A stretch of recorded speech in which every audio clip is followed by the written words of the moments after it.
अक्सर गर्मियों में हमें ऐसा कोई प्रोटीन खाने को नहीं मिलता है या फिर ऐसा शक्तिवर्धक कोई चीज नहीं मिलती है जिससे कमजोरी दूर हो जाए, थकान दूर हो जाए या गर्मी दूर हो जाए। ऐसी तीनों चीजों को मिक्स करके आज मैं ऐसी रेमेडी लेकर के आई हूँ जिसे पीने के बाद गर्मी के साथ साथ कमजोरी और थकान तो ऐसे दूर हो जाएगी जैसे कभी थी ही नहीं। ज्यादातर लेडीजों को ये प्रॉब्लम आती है, गर्मी आते ही थकान महसूस होने लग जाती है और साथ में जो है कमजोरी, गर्मी की वजह से उनको जो है चक्कर भी आने लग जाता है, कई बार दिमाग में चिड़चिड़ापन आ जाता है। समझ नहीं आती है हम क्या करें। नमस्ते दोस्तों, मीनू गुप्ता किचन में आप सभी का खूब खूब स्वागत है। बादाम, आप सबको पता है बादाम हेल्थ के लिए बहुत बढ़िया होता है, लेकिन गर्मी के मौसम में इसे ऐसे नहीं खाना होता है। सर्दी के मौसम में हम सूखे खा सकते हैं, इसकी कटिंग करके ड्राई फ्रूट में किसी रूप में खा सकते हैं, लेकिन गर्मी के मौसम में हमें इसे भिगो के खाना चाहिए। भिगोना भी इसे लंबे टाइम तक चाहिए, जैसे रात को भिगो करके सुबह खाएं तो वो बहुत अच्छा शरीर के लिए काम करता है। शुगर के लिए तो रामबाण दवा कही जाती है ये। अगर आप इसका नियमित सेवन करते हैं तो शुगर नाम की बीमारी जो है कम होने लग जाती है। सौंफ बहुत पाचन तंत्र के लिए नंबर 1 का काम करती है, यानी कि पेट को सुधारने का काम सौंफ का होता है। इसे जब भिगो करके लेते हैं तो इसकी तासीर ठंडी हो जाती है। ये आंखों के लिए बहुत अच्छा काम करती है, दिलो दिमाग को तो ठंडा करती है, साथ में दिल दिमाग को तेज भी करती है। स्वस्थ रहने के बहुत सारे इसमें गुण होते हैं, तो इसको भी हम भिगो करके रख देंगे। जब लंबा टाइम तक इनको भिगो के रखते हैं तो इनमें से एक ठंडक ऐसी निकलती है जो हमारे शरीर के लिए बहुत कारगर काम होती है। चलिए जी, इसे भी भिगो दिया है। अब लिया है मैंने 1 चम्मच गोंद, ज्यादा नहीं लिया है। ये गोंद कतीरा है। सर्दी का गोंद जो होता है वो गर्म करता है शरीर को, जो गर्मी का गोंद कतीरा होता है वो ठंडक करता है। इसे हम 1 चम्मच की में कम से कम 15 से 20 चम्मच इसमें पानी डालेंगे, यानी कि 1 से 1.5 चम्मच कप के करीब इसमें पानी डालेंगे और इसे पूरी रात के लिए तीनों को हम भिगो करके रख देते हैं। भिगो के रखने से ये पूरे अच्छे से फूल जाते हैं, पानी इनमें अच्छे से चला जाता है।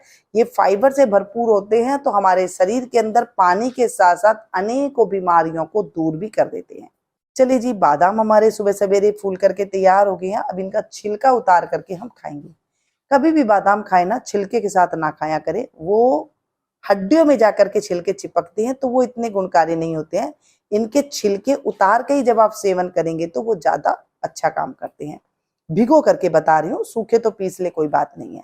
अब ये है सौंफ। सौंफ को क्या करेंगे, जब भिगो देते हैं ना, ये देखिए फूल करके अपने आकार से दुगना तुगना रूप ले लेती है और अगर आप इसे खाएंगे ना, इतनी मीठी लगेगी जैसे हम कोई पान खा रहे हैं, इतना इसका टेस्ट आ जाता है।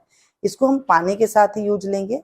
कतीरा भी फूल करके अपने आकार से 10 से 15 गुना बढ़ जाता है। इतना फाइबर होता है इसके अंदर, आप समझ नहीं सकते हैं। अगर पेट के अंदर कब्ज की वजह से कोई जख्म भी है ना, तो ये गोंद कतीरा उसे ठीक कर देता है। कई तरह की वीडियो मैंने आपको गोंद कतीरे की बताई है, गोंद कतीरे के फायदे भी बताए हैं, कैसे कैसे लेने हैं, तो आप वो वीडियो को भी चेक कर सकते हैं। लेकिन आज हमारी रेमेडी दूसरी है कि थकान, कमजोरी, सुस्ती, गर्मी सब चीज दूर करने वाली। तो यहाँ पर देखिए, बादाम जो होता है वो हमारे शरीर के अंदर ताकत देगा। हमें ऐसे लगेगा कि हमने कुछ अच्छा सा खा लिया है, प्रोटीन से भरपूर खा लिया है, जिसकी वजह से हमें पूरे दिन थकान महसूस नहीं होगी।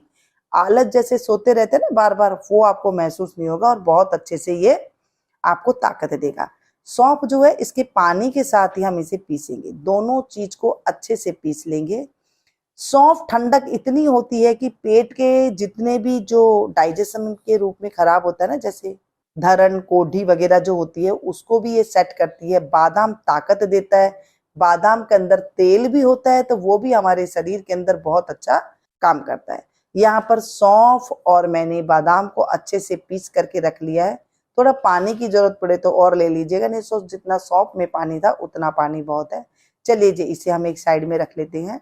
अब इसे लेना कैसे है, सबसे पहले तो अगर आपके पास कच्चा दूध है तो इसे आप गर्म कर लीजिए और गर्म करके ये जो पेस्ट हमने बनाई है ना, ये हम इसके अंदर मिला देंगे। आपको ठंडा पसंद है, आप ठंडा दूध में ले सकते हैं। अगर आपको गर्म दूध ले रहे हैं तो गर्म दूध में आप इस तरह से ले सकते हैं। इस रेमेडी को आप बच्चों को भी दे सकते हैं, बुजुर्ग को भी दे सकते हैं और आप खुद भी ले सकते हैं। इससे इसमें कोई भी दिक्कत नहीं आती है, क्योंकि ये हमें बादाम और जो सौंफ है ये हम हर तरीके से खा सकते हैं। सौंफ वाला दूध मैंने दिया था, बादाम वाला दूध हम गर्म करके खाते हैं। तो आप इस तरह से भी गर्म करके लेते हैं, लेकिन कच्चे दूध में आपको नहीं मिलाना है। कच्चा दूध है तो उसे गर्म कर लीजिएगा, फिर उसे ठंडा कीजिएगा, फिर आप उसे मिला सकते हैं। या फिर आप गरम गरम दूध पीना चाहते हैं तो आप बस दोनों चीजों को इस तरह पेस्ट डालिए, गरम कीजिए और पी लीजिए, बस ऐसी है। जैसे दोनों तरीके से आप इसे ले सकते हैं। अब मैं आपको चलिए इसमें बता रही हूँ, अगर आपको मीठा मिलाना है तो आप इसके अंदर मिश्री मिलाइए, चीनी है तो चीनी मिला दीजिए। अगर आप शुगर वाले मरीज को दे रहे हैं तो वहां पर मीठा आप स्किप कर दीजिए, या फिर जो शुगर फ्री मीठा आता है वो इसमें डाल करके आप इसका सेवन कर लीजिए। ठंडा लेना है तो इसे ठंडा कीजिए, जैसे ठंडा ठंडा फ्रिज का दूध होते हैं वैसे भी आप उसमें ले सकते हैं। जैसे आपको पसंद है आप इसे इस तरह ले लीजिए, और लेने के बाद बस इसमें आप क्या करेंगे, गरम गरम है तो ऐसे पी लीजिए। ठंडा करके आपको गोंद कतीरा जो हमने भिगोया था वो आप इसमें 1 चम्मच मिला करके या 2 चम्मच भी मिला करके आप इसमें ले सकते हैं, और वो बहुत अच्छा आपके बॉडी के लिए रिलीफ काम करेगा। यहाँ पर मैंने जो ठंडा दूध वाला कप बनाया था वो स्किप हो गया है कोई तरह, उसके लिए मैं माफी चाहूंगी। लेकिन जब आप इस तरह से गोंद कतीरा मिला करके उसमें दे देते हैं, बच्चे को, बुजुर्ग को, किसी को भी, गर्मी उसकी दूर होगी शरीर की, आंखों के नीचे जो काले घेरे हैं वो दूर हो जाएंगे, क्योंकि हमें प्रोटीन मिलता है। ये जो दूध मैं दे रही हूँ इसकी वजह से मैंने बात करी कि इसके कितने सारे फायदे हैं, मैं बोलूं जितने कम है। आप समझ लीजिए इससे 108 तरह की बीमारियां सही हो जाती है, इतने ये फायदेमंद ताकतवर दूध है। तो अगर आपको इस रेमेडी में कोई भी चीज अच्छी लगी हो तो अपनों के साथ जरा जरा शेयर कीजिएगा, जरा जरा लाइक दीजिएगा, ताकि मुझे आगे बढ़ने में आप लोग का सपोर्ट मिल सके। मिलती हूँ फिर से एक नई वीडियो में नई जानकारी के साथ, तब तक आप लोग देखते रहिएगा मीनू गुप्ता किचन।